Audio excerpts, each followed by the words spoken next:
성도 여러분, 밤새 안녕히 주무셨습니까? 또 8월이 시작됐습니다. 그래서 참 세월 빠르죠. 우리 찬송 382장 예전 찬송 432장 너 근심 걱정 말아라 382장 예전 찬송 432장 찬양 드리겠습니다.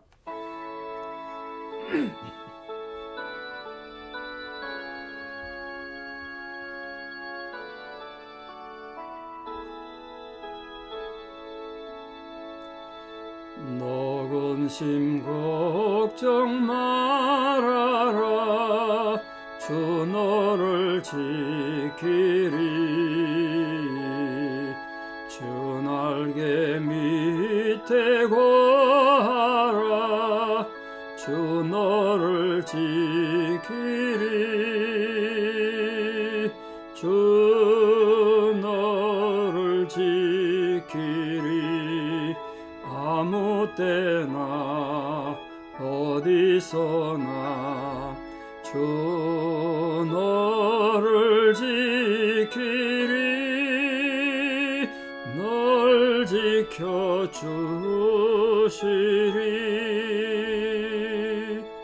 어려워 낙심될 때에 주 너를 지키리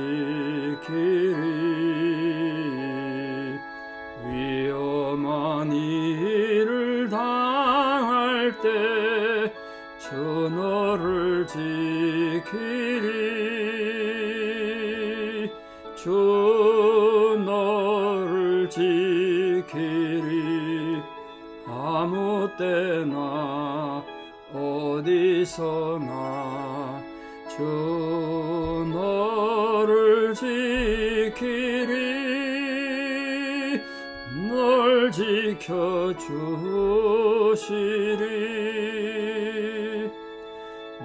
너을 것 미리 하시고 주 너를 지키리 구하는 것을 주시며 주 너를 지키리 주 너를 지키리 아무 때나 어디서나 주 너를 지키리 널 지켜주시리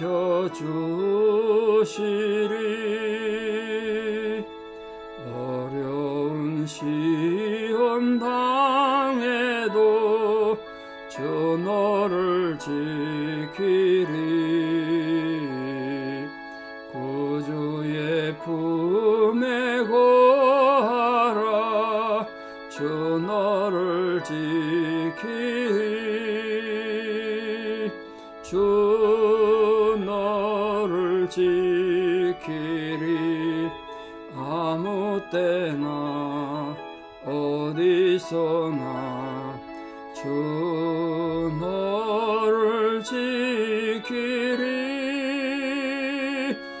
널 지켜주시리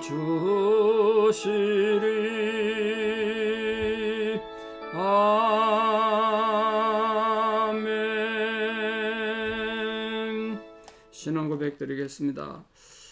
나는 전능하신 아버지 하나님 천지의 창조주를 믿습니다. 나는 그의 유일하신 아들 우리 주 예수 그리스도를 믿습니다. 그는 성령으로 잉태되어 동정녀 마리아에게서 나시고 본디오 빌라도에게 고난을 받아 십자가에 못 박혀 죽으시고 장사된 지 사흘 만에 죽은 자 가운데서 다시 살아나셨으며 하늘에 오르시어 전능하신 아버지 하나님 우편에 앉아 계시다가 거기로부터 살아있는 자와 죽은 자를 심판하러 오십니다. 나는 성령을 믿으며 거룩한 공교회와 성도의 교제와 죄를 용서받는 것과 몸의 부활과 영생을 믿습니다. 아멘. 2023년 8월 1일 화요일 새벽 하나님 주시는 말씀 사무엘상 2장 27절에서 36절입니다. 사무엘상 2장 27절에서 36절입니다. 사무엘상 2장 27절 봉독에 올립니다.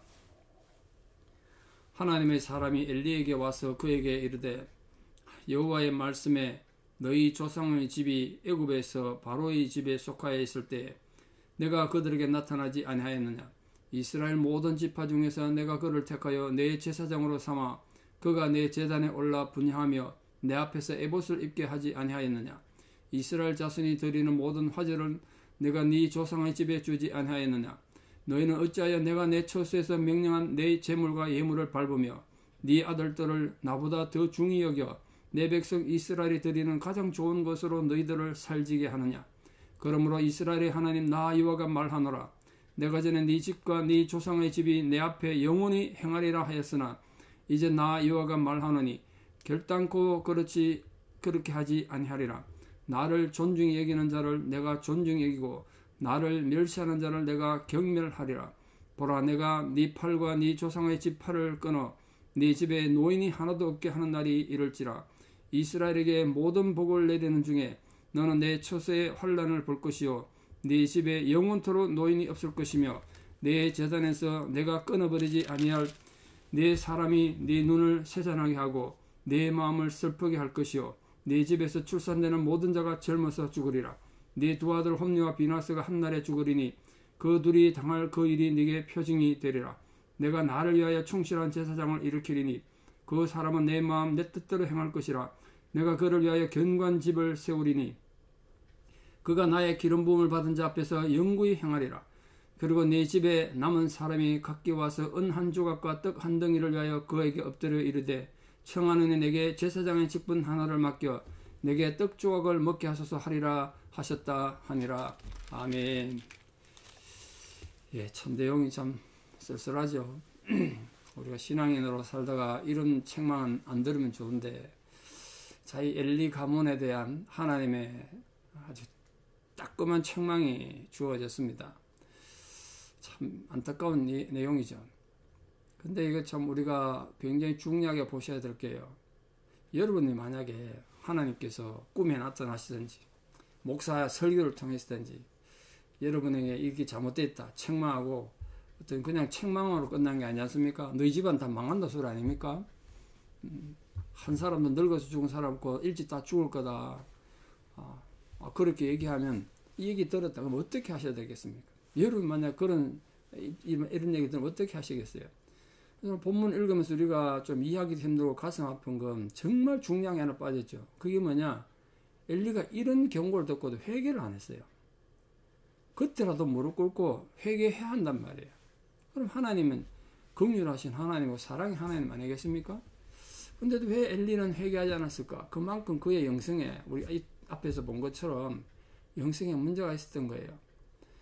오늘 하나님께서 이 엘리 가문에 어떤 이유 때문에 지금 책망하는가 잘 보십시오. 이제 출애굽 당시부터 얘기를 하시는데 출애굽 당시에 아시다시피 아론과 그 모세 형의 아론과 그 자손들이 제사장으로 부름받아서 다른 사람은 노동활동한 그 사람들은 하나님 섬긴다는 것 때문에 인정받고 존중받으며 그래 살았지 않습니까? 아론과 그 자손들이 이제 백성들을 대표해서 하나님께 제사 드리고 또 하나님 섬기고 성막도 관리하고 뭐 그렇게 하도록 했습니다. 그럼 그게 잘 되면 좋았는데 이 아론의 자손으로서 대제사장이 된 엘리와 그 아들들이 지금 하나님께 드리는 이 거룩한 제사를 바르게 집례하지 않았을 뿐만 아니라 하나님을 멸시했다는 거예요. 29절 보세요. 어찌하여 너희들이 내 제물과 예물을 밟으며 이랬습니다. 하나님을 밟는 자가 됐다는 거예요. 여러분 우리 인간이 교만할 수도 있고 악해서 죄를 지을 수도 있습니다만 어떤 상황에서 하나님을 밟는 자가 돼서 되겠습니까? 참 심각한 내용 아닙니까? 하나님 그걸 얘기해. 어찌하여 너희들이 나를 밟느냐? 이런 얘기 듣고도 어떻게 끔찍하지 깜짝 놀라야 되잖아요. 내가 잘난 줄 알았는데 하나님이 이렇게 나를 책망하시는구나. 또 저 엘리의 아들들이 혼니와 비나스가 하나님께 드리는 제물을 탈취하는 거룩한 제사를 멸시하는 걸 이미 보셨습니다. 정말 하나님 모두 가는 거 아닙니까? 하나님 두렵지 않으니까 하나님 앞에 제물 드리기 전에 하나님 예물 드리기 전에 내놓으라 그러고 생고기 내놔라 그러고 뭐 그런 걸 봤습니다. 그럼 자식들이 그렇게 잘못되면 엘리가 너희들 그러면 안 된다고 따끔하게 뭐라 그러든지 너희들 지금부터 제사장 하지마 뭐 이렇게 얘기해야 되는데 자식 소중하지 않은 부모가 됐겠습니까만 엘리는 그 자식들이 소중하다고 그냥 그대로 내버려 둔 거예요. 책망하지 않고 그냥 뒀다는 거예요. 율법을 엄정하게 지켜야 될 이 대제사장인 엘리가 그 자기 아들들의 죄에 대해서 묻지도 않고 이거 지금 징계를 하고 해야 되는데 그냥 침묵하는 것으로 인해서 그 죄에 대한 책임을 다 지게 됐습니다. 특히 30절 다시 보겠습니다. 심각한 내용이 있는데요. 전 개인적으로 성경에 등장하는 몇 가지 정말 끔찍한 경고의 말씀이 있는데 그 중에 이 사무엘상 2장 30절이라고 생각해요. 잘 보십시오. 그러므로 이스라엘 하나님 나 여호와가 말하노라 내가 전에 네 집과 네 조상의 집이 내 앞에 영원히 행하리라 하였으나 이제 나 여호와가 말하노니 결단코 그렇게 하지 아니하리라. 이게 굉장히 중요한 교훈이 하나 있고 경고가 하나 있는데요. 하나님께서 우리에게 축복을 약속하셨어요. 근데 그 축복이 영원히 가지 않는다. 잘못하면 그 축복이 취소될 수도 있다는 건 굉장히 중요한 경고 아닙니까? 우리 사는 성도님들 하나님께서 여러분 가정에 여러분 가문에 여러분 자식들에게 주신 복이 취소되지 않도록 우리가 하나님을 잘 섬기고 겸손하고 진실되게 살아가는 우리 모두가 되기를 바랍니다. 그렇게 하지 않으리라. 그리고 이렇게 말씀하셨어요. 나를 존중히 여기는 자를 내가 존중히 여기고 나를 멸시하는 자를 나도 경멸하겠다. 여러분 하나님 멸시하지 마십시오. 하나님 무시하지 마세요. 하나님을 상징하는 것, 하나님을 생각나게 하는 것 함부로 하면 안 된다고요. 겸손하게 하늘 바로 섬기라. 지금 그렇게 경고했지 않습니까? 어떻게 보면은 지금 하나님에게 대단한 영적 특권일 때까지 가졌는데 그걸 다 이제 잃어버리게 된 거죠. 그러면서 이제 31절 이후에 뭐라고 하지 엘리 가문에 대해서 예언하고 있습니까? 하나님 사람이 엘리 제사장 가문의 몰락을 예언하고 있습니다. 너희 가문이 다 몰락할 것이다. 이거는 나중에 사울왕에 의해 가지고 노업 땅에서 제사장 80명이 몰살다란 당합니다. 그게 다 엘리 가문의 사람들인데요. 그렇게 되면서 이루어졌다고도 볼 수 있고, 이거 엘리 아들 두 아들만 죽는 것뿐만 아니고 그 후손들이 다 죽는 거예요. 80명이. 그리고 솔로몬 때 가면 제사장직이 이제 레위 지파에서 아론의 이 후손들 아니고 사독의 집안으로 가문이 바뀌어버려요. 제사장 가문이 바뀌어버린다고. 그런 걸로 인해서 성취되게 되겠습니다. 앞으로. 뭐 어떻게 하나님의 이 징계가 이루어지는 것이 확실하다고 표정을 주셨는데 어떤 표정이나 엘리 두 아들이 한날 한시에 죽을 거란 거예요. 좀 이제 뒤에 보면 바로 나올 텐데 블레셋하고 전쟁하는 날 엘리의 두 아들이 한날 한시에 죽지 않습니까? 거기 이제 표정이 될 거란 거예요. 여러분 이런 얘기 들으면 어떤 상황에서도 회개하셔야 돼요. 저는 그렇게 믿습니다. 예수님 팔아먹은 가룟 유다도 인간이 약해서 선생을 배신할 수 있었다 치자 한다 치자. 그래도 잘못됐으면 자기 양심의 가치를 느낀 거 아닙니까? 이거 뭐 잘못됐다. 그 대제사장을 찾아가서 동전 던지고 이럴 게 아니라 하늘 앞에 나와서 회개를 해야죠. 그러면 가룟 유다 용서받았을 거예요. 엘리도 마찬가지예요. 이때라도 식음을 전폐하고 금식하면서 하나님 살려주십시오. 내 잘못했습니다. 우리 자식들 살려주십시오. 이렇게 기도해야죠. 우리 부모님 입장에서 그래 해야 되는 거 아닙니까? 근데 엘리는 그걸 안 했어요. 이게 회개한다는 것이 이만큼 귀한 겁니다. 자꾸 제가 회개하라고 설교하면 듣기 싫으지 여러분. 그래 듣기 싫어하시면 안 돼요. 그럼 큰일 나는 거예요. 그게 사는 길이에요. 사는 길. 제가 여러분이 죽는 걸 좋아하겠습니까? 어떻게 여러분 복 받고 사는 길을 가야 좋아하지. 저도 그것 때문에 하는 거예요. 근데 보니까 엘리를 봐도 그렇고 가룟 유다도 봐도 그렇고 대부분의 경우를 봐도 회개가 안 되더라고요. 사람이 회개가 정말 힘들어요. 그렇게 악한 짓을 하고 못된 짓을 해도 자기 잘났다 큰 소리 치는 사람 얼마나 많습니까? 회개가 힘들어요. 그래서 하나님께서 끝내 회개하지 않는 엘리 가문에 어떤 형벌을 주신다고 지금 말씀하셨느냐. 하나하나 지금 이렇게까지 알뜰하게 경고를 합니다. 알뜰하게 경고를 해요. 엘리 집에 팔을 끊어서 노인이 하나도 없게 하겠다. 이 팔이란 건 사람의 능력을 상징합니다. 권위를 상징하죠. 판을 끈다니까 엘리 가문의 이 능력이 끊어진다는 소리죠. 노인이 하나도 없다는 소리 뭡니까? 다 일찍 죽어버리니까 노인들 사람이 없는 거예요. 다 일찍 죽는다. 또 엘리는 하나님이 거하는 처소의 환란을 보게 될 것이다. 나중에 이제 법궤가 뺏기고 뭐 이런 걸 직접 보고 놀라가지고 자기도 죽잖아요. 그런 걸 직접 보게 될 것이다. 또 하나님 단에서 하나님이 끊어버리지 않을 엘리 집안의 사람. 또 누군가는 하나님이 살려둔다는 거예요. 그 사람이 엘리 눈을, 즉 그의 자손들의 눈을 아주 다 파괴시킬 것이다. 쇠잔하게 할 것이다. 약하게 할 것이다. 그러니까 엘리 본인뿐만 아니라 자식의 자식들까지 다 그렇게 하나님 앞에 비참하게 인생 끝날 거란 거예요. 그래서 엘리 마음이 슬프게 될 것이다. 33절에 보니까 얼마나 힘들겠어요. 내 마음은 슬퍼할 것이고 내 집에서 출산되는 모든 자가 젊어서 죽으리라. 다 젊어서 죽는다 그랬습니다. 그리고 아들 홈리와 비나스가 한날 한시에 죽는 것이 표적이 될 것이다. 이렇게 하나님은 하나님의 거룩함을 파괴하는 자들에게 이렇게 철저히 보응을 하십니다. 왜냐하면 거룩함이 하나님의 가장 중요한 속성 아니겠습니까? 거룩함이. 그래서 하나님께서 이렇게 말씀하셨어요. 내가 나를 위하여 충실한 제사장을 일으키리니 36절입니다. 그 사람은 내 마음 내 뜻대로 행할 것이다. 그런 사람 세우겠다는 거예요. 내가 그를 위하여 경관 집을 세우리니 그가 나의 기름 부음을 받은 자 앞에서 영구히 행할 것이다. 충실한 제사장을 다시 세우실 거란 거예요. 그게 뭐 가장 표면적으로는 가까이 있는 사무엘을 말할 수도 있고요. 또 어떤 학자들은 나중에 이제 가문이 바뀌는 사독이라 이렇게 말하는 사람도 있습니다. 뭐 이게 사무엘이든 사독이든 누구든지 간에 여기서 말하고자 하는 것은 하나님 앞에 충성하고 하나님 앞에 진실된 사람을 통해서 하나님은 일을 하신다. 이게 굉장히 중요한데요. 하나님 지금도 기적을 행하시고 천지 만물을 창조하신 그분이 뭐 기적 행하는 일이겠습니까? 그런데도 사람을 통해서 일하신다.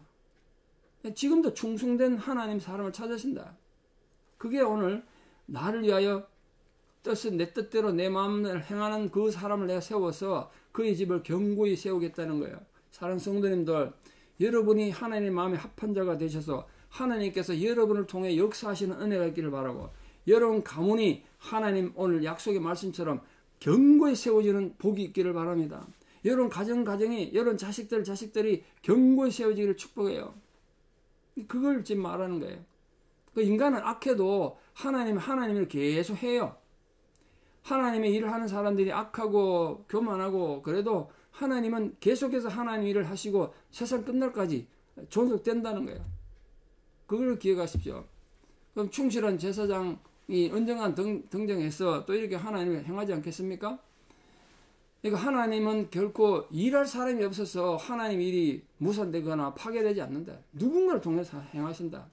뭐 결국 그 충실한 대제사장, 가장 완벽한 대제사장은 뭐 예수님 아니겠습니까만, 오늘도 우리들이 이 엘리 가문의 비극을 보고 그걸 타산지석 삼아서 교훈 삼아서 우리 그 하나님 앞에 혹시나 잘못하고 실수한 거 있을 때 철저히 회개함으로써 도리어 그 화가 변하여 복이 되고 슬픔이 변하여 기쁨이 되는 역사가 있기를 바랍니다. 또한 여러분 가문이 오늘 예수님이 하나님 약속하신 것처럼 정말 그 집을 견고히 세우고 하나님의 마음과 하나님의 뜻을 행하는 자가 되게 하겠다고 그랬는데, 우리 모든 성도님들이 바로 하나님 앞에 그런 하나님 뜻을 행하고 하나님 마음을 세상에 바로 세우는 그런 자들 다 되셔서 여러분 가문이 가정들이 하나님 은혜로 견고히 세워지는 복을 누리기를 축복합니다. 기도드리겠습니다. 아버지 하나님, 오늘도 우리가 하나님 백성으로 부름받아서 이렇게 거룩한 예배를 드리게 됐습니다. 오늘 이 말씀을 통해 우리가 또다시 깨닫습니다.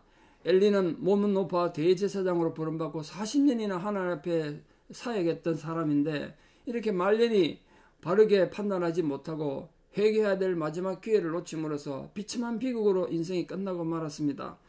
우리가 이 엘리 가문의 엘리 집안의 비극을 타산지석 삼아 교훈 삼아서 우리에게도 이런 위험한 위기가 닥쳤을 때, 하나님 징계가 있을 때 철저히 회개할 수 있는 회개의 영을 부어주시옵소서. 그리하여 화가 변하여 복이 되고 우리 슬픔이 변하여 기쁨이 되는 역사가 있기를 바랍니다. 오늘도 하나님께서 하나님의 뜻과 하나님의 마음을 이 땅에 바로 전할 사람을 찾는다고 하셨는데, 우리 모든 성도님들이 우리들이 그렇게 하나님 마음에 합한 자가 되어서 오늘 하나님께서 우리 집안을 견고히 세워주시는 복을 누리는 은혜가 있게 하여 주시옵소서. 이제는 우리 주 예수 그리스도의 은혜와 하나님 아버지의 만극하신 사랑과 성령님의 위로 교통 역사하심이 진실로 하나님 앞에 부름받아 충성된 종으로 살아서 하나님 마음과 뜻을 이 땅에 바로 전함으로 우리의 가문이 주의 은혜로 견고히 세워지는 복을 누리기를 결단하고 소망하는 사랑하는 성도님들의 위대한 신앙의 고백 위에, 특별히 우리 사랑하는 모든 자녀들 삶 위에 이제부터 영원토록 함께 하셨기를 간절히 축원하옵나이다. 아멘. 여러분은 이 복을 누리고 또 이런 자녀들의 이 복이 대를 이어가는 은혜가 있기를 진심으로 축복합니다. 감사합니다.